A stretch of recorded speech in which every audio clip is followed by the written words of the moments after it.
So today I'll show you how to recover a lost or corrupted data using command prompt.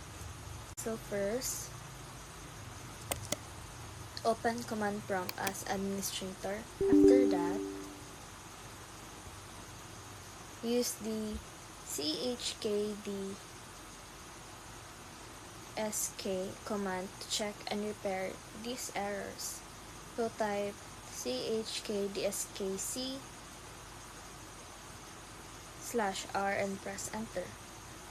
If you see a message saying the volume is in use by another process, you don't need to worry.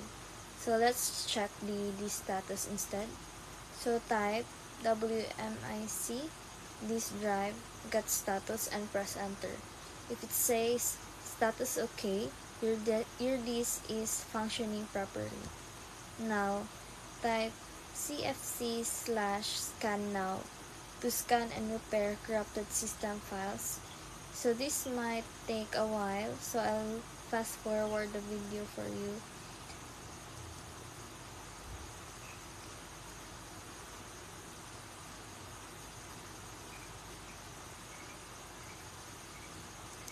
And that's it.